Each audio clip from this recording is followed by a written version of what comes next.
Sahabat BDKA yang dikasihi Tuhan, mari bersama Keila dan orang tuanya mengikuti renungan firman Tuhan. Yes, asik! Hari ini kita merenungkan firman Tuhan dari Bilangan 20 ayat 22 sampai 29 tentang imam besar. Ini hal baru yang Keila ingin pelajari, yaitu apa fungsi imam besar dan siapa yang menetapkan jabatan ini. Pasti imam besar itu penting. Kalau nggak penting pasti tidak ditulis dalam Alkitab. Mari bersama-sama kita perhatikan, karena pelajaran ini nggak mungkin terulang lagi. Siap semuanya? Halo anak-anak semuanya, apa kabar? Semua dalam keadaan sehat dan bahagia, siap untuk merenungkan firman Tuhan. Dan hari ini kita sampai di buku ketiga hari ke-15 yang berjudul Allah menetapkan jabatan imam besar. Dan nantinya kita akan melihat bahwa jabatan imam besar itu sendiri ada karena kasih karunia Allah. Diambil dari kitab Bilangan pasal 20. Mari anak-anak kita mohon pimpinan Tuhan dalam doa. Bapa, kami bersyukur atas kesempatan mendengarkan dan merenungkan firman Tuhan. Kiranya Tuhan hadir dalam perenungan ini dan mau berbicara langsung kepada kami. Dan biarlah kami boleh mengerti prinsip kebenaran firman Tuhan dan bagaimana itu diterapkan dalam kehidupan kami sebagai seorang murid Kristus. Biarlah Tuhan memberikan kepada kami hati yang selalu berespon dan taat kepada firman Tuhan sepanjang kami hidup. Biarlah anak-Mu yang hina ini boleh mengerti firman-Mu yang ajaib lewat penyampaian yang disampaikan oleh hamba-Mu yang hina ini. Di dalam nama Tuhan Yesus kami bersyukur dan berdoa. Amin. Nah, anak-anak, kita akan lihat apa yang terjadi ketika Musa mengirim utusan kepada Raja Edom. Dia minta izin apakah orang Israel boleh lewat daerahnya atau tidak. Dan sebelum mereka mengetahui apa hasilnya, maka mereka tetap melanjutkan perjalanan. Tuhan berfirman kepada Musa, Musa, Harun dan anaknya, ayo naik ke Gunung Hor. Di sana nanti Tuhan akan melanjutkan jabatan imam besar. Loh, masa jabatan imam besar aja harus dilanjutkan? Bukankah itu otomatis? Nah, itu bedanya anak-anak dengan orang percaya. Orang percaya selalu memandang segala sesuatu dari kasih karunia. Kalau bukan Tuhan yang menetapkan jabatan imam besar, maka semua itu tidak akan terjadi. Kenapa jabatan imam besar itu penting? Karena imam besar itu di orang Israel mewakili manusia berdosa untuk datang kepada Allah yang suci. Apa yang dilakukan oleh imam besar? Mereka membawa korban binatang yang tidak bercela untuk menghapuskan dosa manusia. Tapi yang menjadi korban bukan imam itu, tetapi binatang itu. Beda halnya dengan Kristus. Nanti Kristus akan mengorbankan dirinya sendiri menjadi alat tebusan bagi umat percaya, bagi umat pilihannya. Bukan karena manusia itu hebat, tetapi karena anugerah Tuhan. Sekali lagi kita boleh ingat, belas kasihan dan anugerah Tuhan kepada orang berdosa. 3 orang itu naik ke gunung, perjalanan sangat sulit dan berat. Mereka akan berpisah, khususnya untuk Harun. Harun akan meninggalkan dunia ini. Dia naik ke puncak gunung itu dengan susah payah. Bukan karena dia sakit, bukan karena dia tua, tetapi dia tahu bahwa dalam perjalanan hidupnya di dunia ini begitu banyak dosa, begitu banyak ketidaklayakan dia. Tetapi dia harus meninggalkan jabatan itu. Dia harus meninggalkan dunia ini untuk datang kepada Tuhan, mengakhiri hidupnya di dunia ini.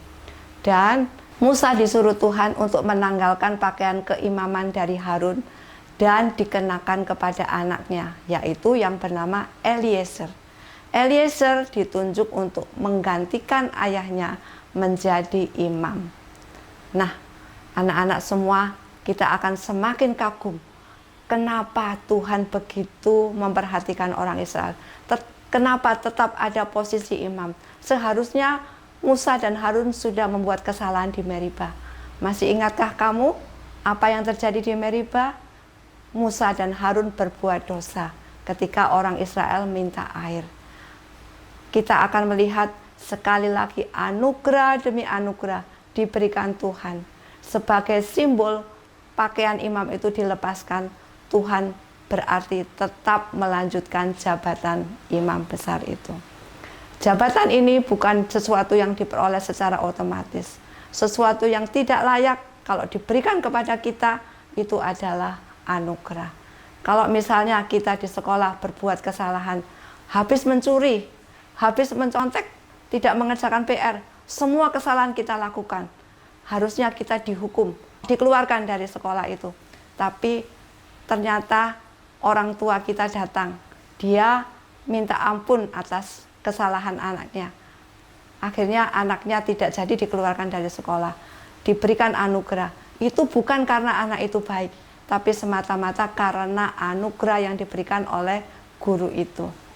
Kita melihat anugerah Tuhan, belas kasihan Tuhan, sehingga jabatan imam itu tetap dipelihara. Keimaman Harun menjadi cacat celah. Dia harusnya dihukum Tuhan dengan kesalahan yang dia perbuat. Tetapi dia diampuni. Nantinya Kristus sebagai imam besar yang tidak bercacat celah akan membawa umat percaya datang kepada Tuhan. Dia akan menjadi pengantara kita yang satu-satunya, yang sempurna, yang akan membawa orang percaya datang kepada Tuhan. Dia tidak menghukum kita setimpal dengan cacat celah dan dosa kita, tetapi Tuhan mengampuni segala dosa kita.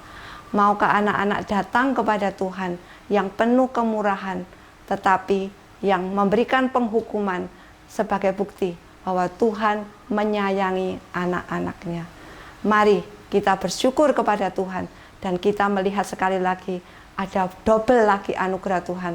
Tuhan nantinya menjadikan setiap orang percaya, setiap umat tebusannya menjadi imam besar yang diberi istilah priesthood of believers. Kenapa?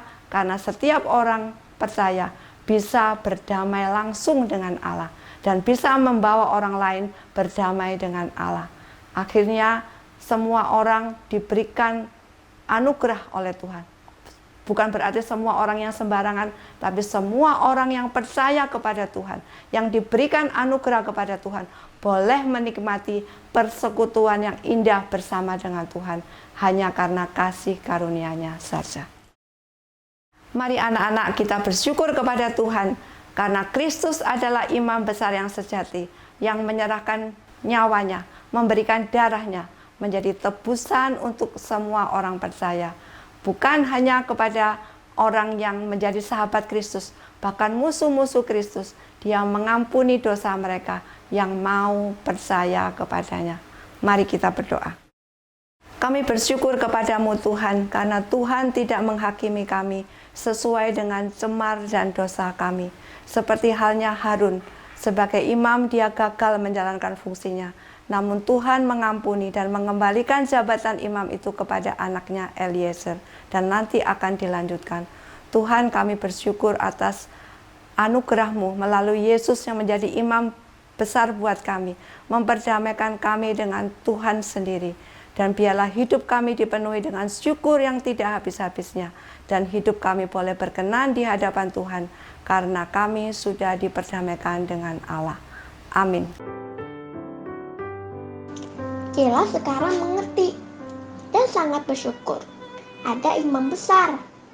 Jabatan ini sangat diperlukan karena hanya imam besarlah yang berhak mengadakan pendamaian bagi dosa-dosa bangsa Israel. Sehingga murka Allah tidak langsung membinasakan bangsa Israel. Sekarang kita punya imam besar agung yaitu Kristus. Ia menjadi imam besar sesungguhnya bagi semua umat tebusannya. Amin. Besok sahabat PDKA baca dari Bilangan 21 ayat 1-9. Sampai jumpa.